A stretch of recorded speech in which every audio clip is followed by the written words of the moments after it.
来访不亦乐乎。今天的客人是谁呢？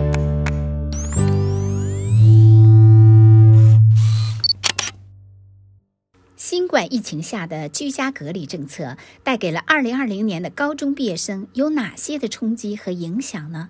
而这些又带给了今年的高三及其他年级的学生和各个大学会面临并做出什么样的调整和改变呢？美国大学理事会 College Board 因为新冠疫情居家隔离政策的缘故，在近期中不断地做出最新的考试异动及消息释出。上周节目中已经针对 AP 中文考试改变的议题部分，邀请老师上节目来做说明和分享。但是除了 AP 的中文考试外，美国大学理事会 College Board 近期的调整似乎也影响了学生考试及申请。参访大学校园的方式，而各大学似乎也因着疫情的缘故，纷纷做出了因应的政策调整和改变。优视频道针对这些异动和调整，特别邀请老师和专业升学辅导前来节目中与观众朋友、学生、家长们分享最新的升学预备相关资讯。Elton Lin 在加州大学戴维斯分校的土木工程毕业后，进入3一国际大学攻读神学前，曾经任职于某土木工程方面的公司达3年的时间。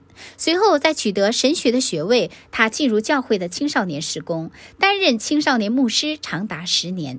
因着多年来辅导青少年的缘故，深感他们面对升学的压力，因此挺身而出，协助高中生面对升学时，不单单只是针对考试来做辅助，而是能够提供全方位的身心灵的咨询和咨商，让青春期的孩子们能够在健全的辅导中找到并且发挥他们自己的潜能。与其说 Elton 是一位大学升学辅导顾问，不如说他是一位潜能开发师吧。今天请到 Elton Lin 来到谁来做客，针对目前因为新冠疫情下的情况，来鼓励高中孩子们如何在这段期间用最佳的时机预备自己走上未来人生的康庄大道。观众朋友大家好，我是 Ann， 欢迎收看谁来做客。今天非常荣幸的为您邀请到 Elton Lin 来到我们节目当中做客。 Hi Elton. Hi Ann, how are you? Good, how are you? So first of all, I want you to talk about, there are so many changes now. So what are the changes regarding testing? Yeah, testing, there are quite a few changes, and they primarily relate with the SAT, the ACT, and AP testing. And so maybe we can talk a little bit about each of those and then go in depth, as we go. Sure. So as many families probably know, the May and June SAT was canceled, and that caused a lot of difficulty for a lot of students who are planning on taking their SAT or their subject tests. And what ended up happening was that the SAT brought in an additional test in the fall to include extra testing for students to take. And registration for the new fall tests are coming sometime in May. They haven't given an exact date, but I've told all my students on May 1st, you should check the College Board date and make sure that you don't miss the registration time. So they've added an extra test date in the fall. Right. And with regards to the ACT has not canceled the July 13th test yet, but if you're asking me, I think it's probably coming. But they have added 2 more tests this summer. They've added a June 20th test and a July 25th test. And so they actually have more test options over the summer for students. But you can't register for the June 20th or the July 25th test yet. So they will eventually put that up soon. And what if shelter-in-place not lifted for the summer and the fall? What are they going to do? Yeah, here's the thing. It's a week-by-week basis. So everybody is making decisions as they go along. And what's happening right now with both the SAT and the ACT is that both platforms are developing online versions to their tests. So the ACT has already planned it. They already committed to releasing something by the end of 2020, and the SAT said that they are currently working on it. And my suspicion is that if something changes drastically, they're going to release those earlier. and they're going to try to give students every opportunity to take the test. Yeah, but I have a question. So for example, students used to take May tests, and if they're not doing well, they might take the June again. But with test dates in September and October, that's really close to the deadline. So what should they do? What's the implication for them? Yeah, it is more difficult for students to take multiple tests. And the reality is that the College Board and the ACT understands that. And actually every university in the United States also understands it as well. Even high-profile schools like Harvard has put out statements on their blog saying that we understand that the current test situation is really difficult and really hard for students to get test dates in. So we completely understand if you're not able to get in an extra test date. They are also anticipating lower-income students who may not even get one test date in. So the universities have said in mass that they definitely understand what's happening with the test situation. Sure. With a lot of colleges going test optional, does that affect their evaluation about the admissions? Will that help some of like what you mentioned, like the low-income students or some other families? Will they take advantage of this? Yeah, definitely. I feel like there is. So here's the reality that there's already been a trend for test optional. So this has been happening for quite a few years, and there's a lot of debate on how effective the SAT or the ACT is in assessing a student's likelihood of being successful. So the reality is that that trend's been happening for a long time, and with this coming year, I think schools are opting test optional just to make sure that more students can apply. So even regardless of which school you are, whether you're a super selective school or a less selective school, you still want more students to apply. So they're trying to open up the door to make sure more students apply. Right. But then for the students who usually like take a lot of tests and have higher scores, and they really usually benefits from the high scores, will they still have the advantage of having this high score to get in the college they want? So I think so. So this is where I always tell students, if they have gotten the high scores already, I mean, you're in great shape. I mean, this is where are schools still evaluating SAT scores? Of course, there's no question. And this is a longer conversation for another time regarding why it's so important for schools. But for those students who already have high scores, it's not going to be discounted, and they should be very fortunate that they're in a good position right now. Yeah, sounds good. How about AP? What has been changed regarding AP testing? Yeah, so AP testing has changed substantially. I mean, this is where AP testing will go entirely online, and will go to a format that has never been issued before. And it's going to be 2 free response questions. It's going to be open book, open note. It's going to be held on one time for the entire world. Mm-hmm. This is where, I mean, if you're not in the United States, I mean, it's pretty rough, and I feel for those students. And it's only going to cover material taught through March. So this is where so they are creating this test as we speak, and they're trying to create a test that, will protect itself from cheating or plagiarism and be difficult enough. And it is really, I think, going to be a challenge as far as how to prepare for this test. So with shortened and simplified AP tests, will college view the results differently? So schools, have actually said that most schools have said that they will take the score. So which means they will count it for credit. And if you get a 5, then you'll get 5 credits when you get to college. So most schools, most universities are very understanding about the whole test situation again. So that's good. But how do you advise the students to face this condensed timeline?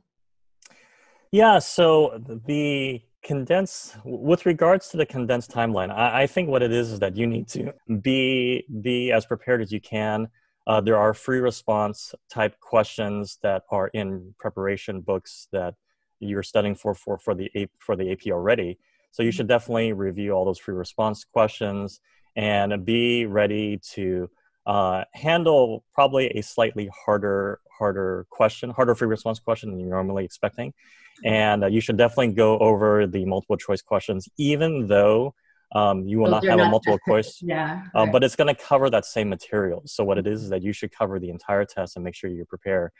And then the other thing is that, yeah, you should log into the system at least 30 minutes in advance. You should make sure that everything is quiet and your environment is ready.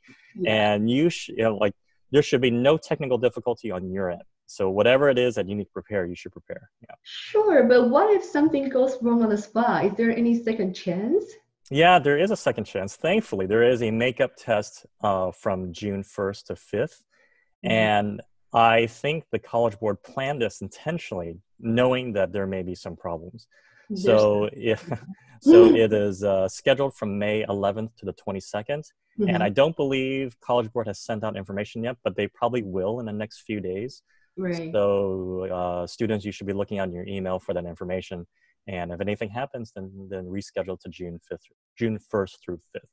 Sure. You were talking about how to prep for it. Is there any virtual tutoring available to help the student to adjust to the changes? Yeah, so you can certainly work with any number of tutors. We also have a batch of tutors that we work with that we think are terrific. So if you need any recommendations, please reach out to us. We'd be happy to refer.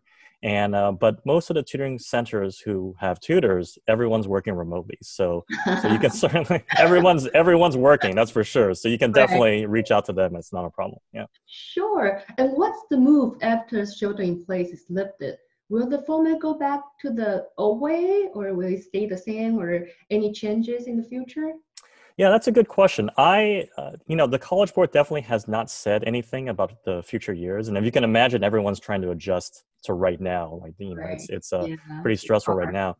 But if I were to give you my prediction, I think a lot of testing will change over the next couple of years, including the SAT and the ACT, how much is distributed online.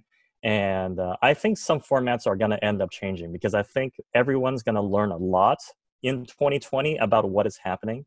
Right. And how to distribute tests more efficiently and more fairly. So my sense is that some testing will change the format, but how much it will change, I think it's hard to say. Right. I think schools have been closed since mid-March and learning has changed to distant learning. Let's talk about the implication after school and the learning styles changes. Now, all the schools have moved to distant learning, but schools differ in how much effort they put in learning. Therefore, students might differ a lot in how much they learn this semester. How will college admission evaluate students in this situation?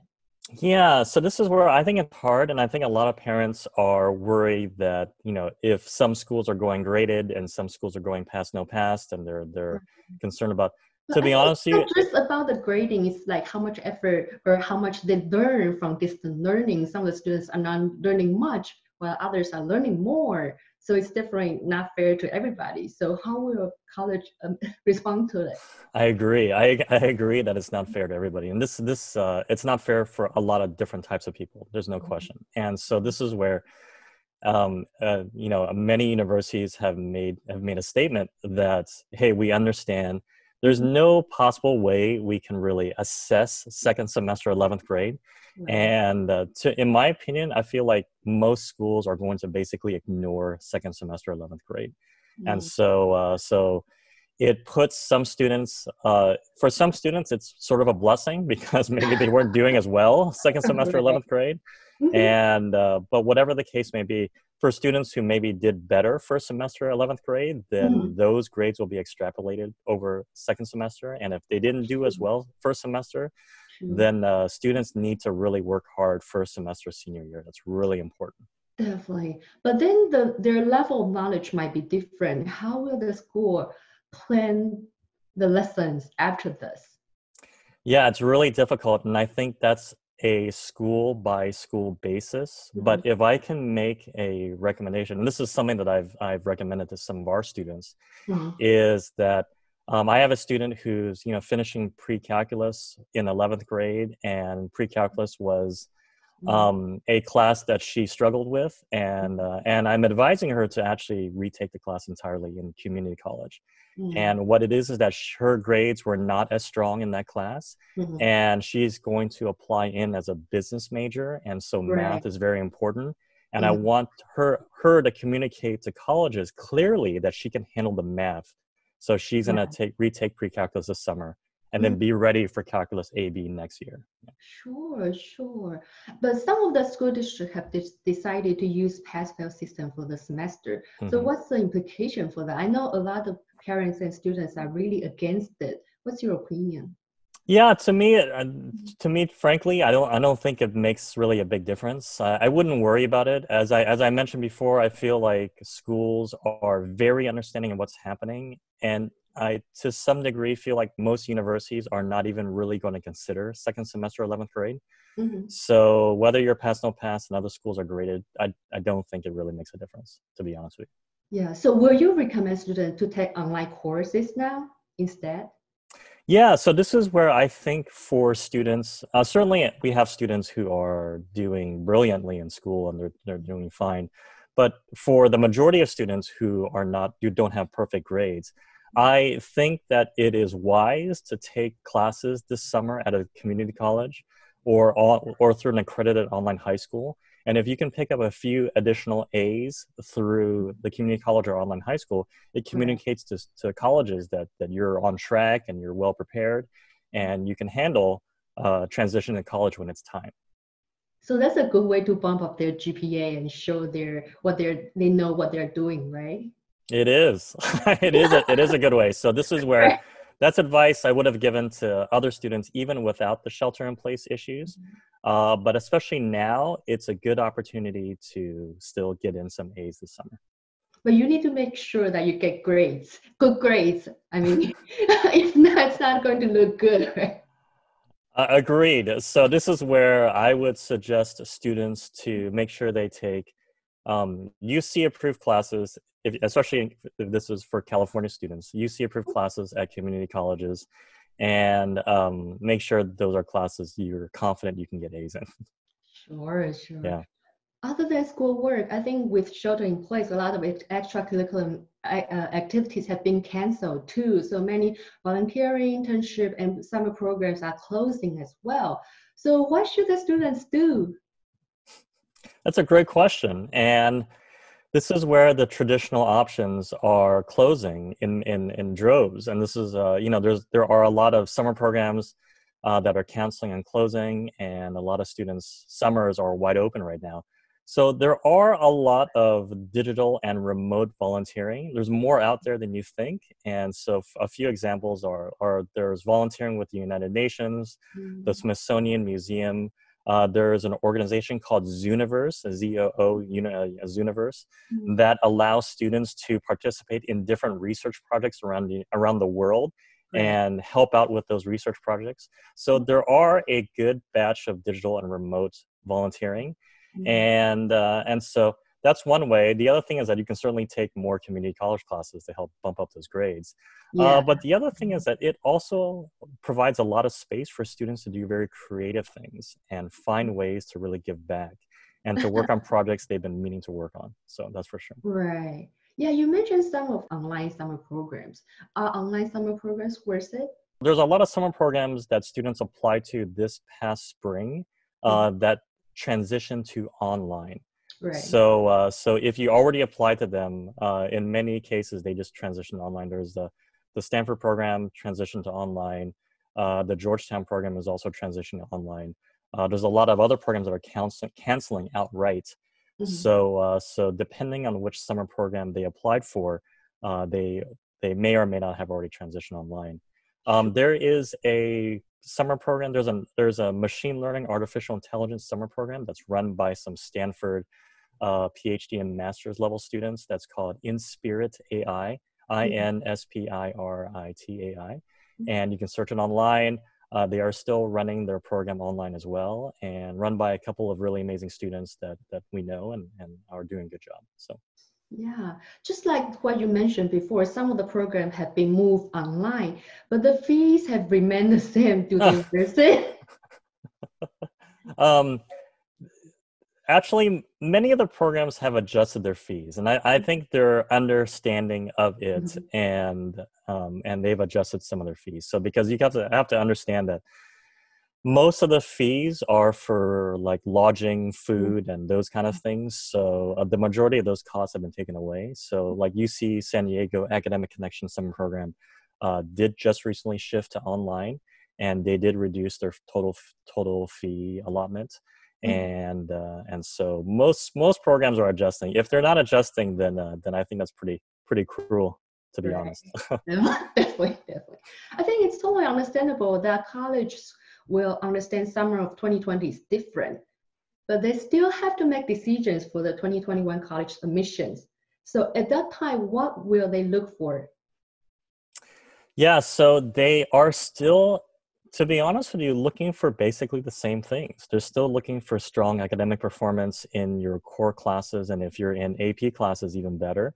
They're still looking at test scores. So I always feel like even though more schools are going test optional, they're still looking at tests. Don't worry, they are definitely still looking at tests. So.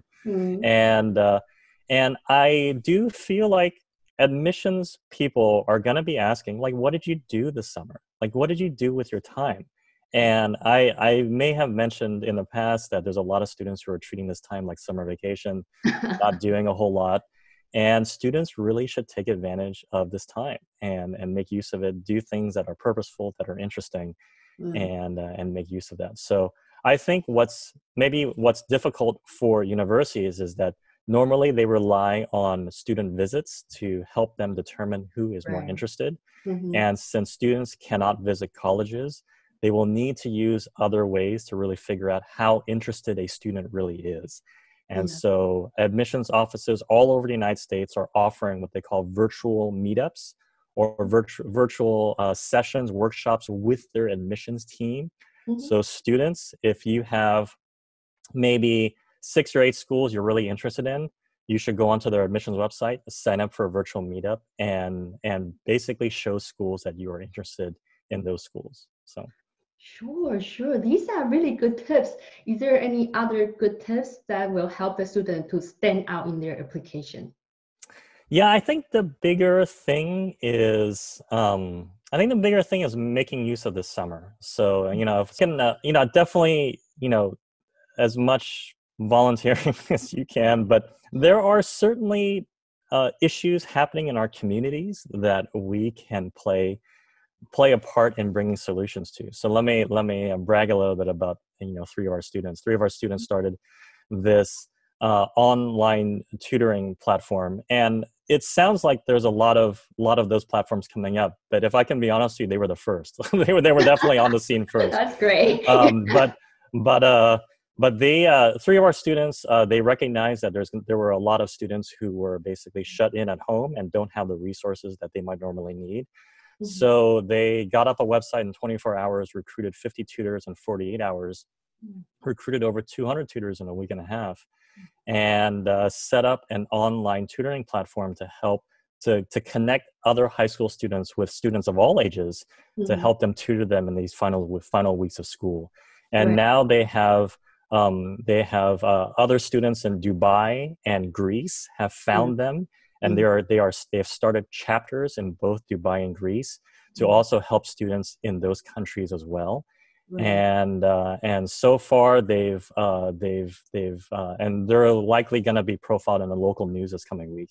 So they are doing an outstanding job. But what they did was that they just recognized that there was a problem, and they developed a solution to that problem. So there's a lot of problems out there.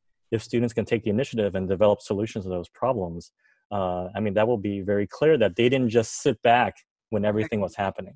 They decided to come up with a solution. Yes, so for the admission 2021, I think there are a lot of students who will talk about what they do during this time. Will that be all the same, like a lot of students are doing like online tutoring, online volunteering, online donation, but what will make them stand out? Like, what should they do to think outside of the box? Yeah, it's interesting because I feel like there's already sort of a little bit of a joke among admissions people that everyone's going to be reading too many, coronavirus essays, and everyone's going to get tired of reading corona.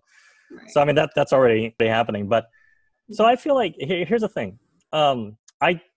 strangely, it seems like everybody is doing something, but most students aren't doing it. So let me encourage students to take the initiative and do, volunteer and help out with your local community and find different ways to help. That's terrific. And I think even that is reason enough. As far as standing out, I do feel like students should, if there's a project that you've been meaning to do, I mean, this is the right time to do it. I have students who are working on their novels that they've been wanting to write for many years, and they're going to work on getting them published this summer. I have other students who are doing independent research work on their own.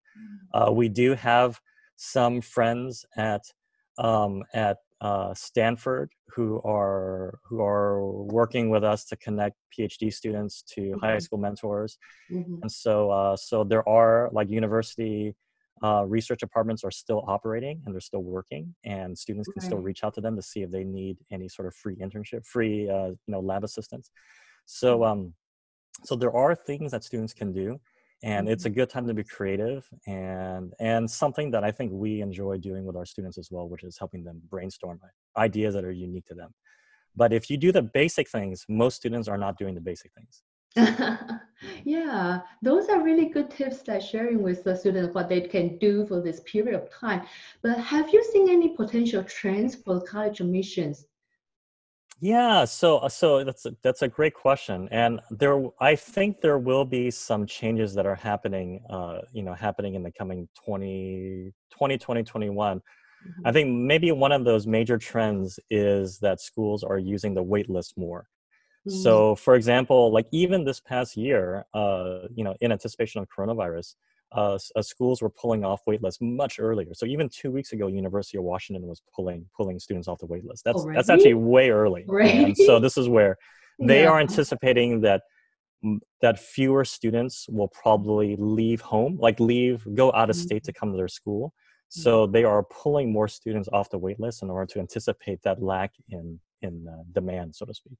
And so there's going to be more use of the wait list. I think if students are on a wait list for a school that they really want to go to, they really should stay in touch with the admissions office, send them a letter to share how their interest has remained the same, and make sure they stay in touch. So I think there's going to be more use of the wait list. I think schools are going to be pulling out the wait list all the way through August. So everyone should be paying attention to their email and making sure they get it. I also feel like there's going to be fewer students who leave home. So, I'm already hearing it from our families that more parents are not going to want their kids to leave California. They all want them to go stay in the Bay Area if they could, and everyone's going to want to stay closer to home. That's going to happen all over the United States, which means that more universities are going to anticipate that movement and accept more local students. And but maybe will a couple. But will that make competition a little bit more for UCs? More students want to stay in the UC system. Will that make it more competitive? It sort of works hand in hand, right? So this is where the UC system is going to create more space for local students, and there's going to be more local students applying or who want to stay. It all sort of works in concert, right? So I think that it will be more competitive, but more space. So I think that's how it will work. So also some of the colleges actually rely on international students and out-of-state students to support their financial status. Does that mean that will that affect actually financial aid? It will affect financial aid. And so this is where I think there's already an anticipation for fewer international students. And this is both, I think international students may also want to stay home as well. And then on the issues where I do sense that there will be some adjustment for schools accepting international students from countries that are more like COVID hotbeds. And so I think there's going to be adjustment for all that.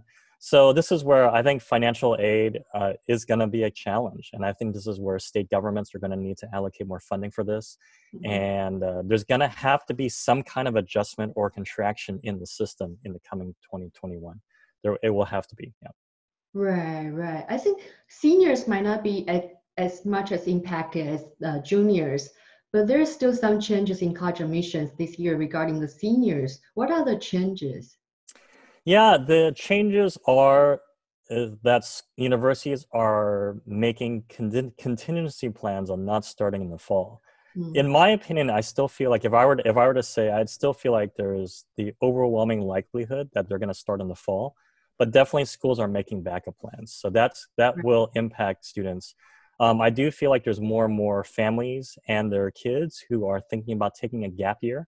And so just saying, hey, I accept your admissions offer, but can I start in fall of 2021? And so maybe they work this coming year, they take the year off to kind of make it all, whole situation adjust. But there's more of that going on. And if universities get more of those requests, then universities are going to have to adjust as well. I mean, can they bring in students and therein bring in enough revenue dollars for them to operate for this coming year? So there's going to be a lot of, this is a week by week basis that is changing as we go. And we'll have to see how those changes emerge. But also, but that will... also if a lot of students are taking gap year this year, will that affect the admission for 2021? That will. Yeah, so this is where it's like if they're anticipating a certain number of students who are waiting to start next year, that means that there's fewer seats. There's no question. So this is where they have to see. So the May 1st deadline is when seniors have to decide. So universities they have to wait. We have to get past May 1st to actually see what the numbers are like and to see what kind of adjustments are being made. So even the universities are waiting with bated breath at May 1st to see what kind of numbers they're going to get. So, yeah. So the situation might sound not very promising for the juniors, and the juniors is the most impacted in this special situation. So what can they do to better prepare themselves for the next year's admission? Yeah, so here's the thing. I do feel like, schools are still, if I can be honest with you, schools are still wanting out-of-state students. So if you're a junior and you want to apply early decision to out-of-state schools, this is a good season to do that. You have a better chance, yeah. And Forbes put out an article recently about the schools that were most impacted by the anticipated decrease of international students. And a lot of those schools are schools that students are interested in, including NYU, Carnegie Mellon, Purdue, UIUC. So these are all big schools that are going to take big hits. And to be honest with you, those schools, our anticipation is that it's going to be a little bit easier to get in those schools. And so this is where students are interested in those schools that I mentioned. I think it's going to be a good opportunity. That's very encouraging. I'm hoping to be encouraging, doing my best, Anne. That is. Yeah. So are there any general tips for students during shelter in place, like for all the students regarding their grades? Yeah, so this is where, I think students, it's going to be, if shelter in place extends much farther than we think, let me encourage students to really try to do their best to keep a schedule. I've heard of some of our students who've been sleeping at 4 a.m. and I'm like, don't sleep at 4 a.m. You need to maintain a regular schedule, keep a calendar. This is a good time to study for testing. Strangely, as we mentioned before, there's going to be more test dates this coming fall. And if you need to prepare for one more test, this summer is a good time to do that. For younger students, they should be doing more reading. Just as a quick tip, I feel like students who are natural readers always do better on the SAT or the ACT. So set a goal, read 7 to 8 books over the summer, and just exercise your reading comprehension, and you're gonna automatically do better. So, but definitely maintain a schedule this summer. Sure. Thank you so much for all this information. They're so helpful. Thank you, Elton. Thank you so much, Anne, for having me. I appreciate it. 也谢谢观众朋友们今天的收看，有朋来访不亦乐乎。我们下期节目再见。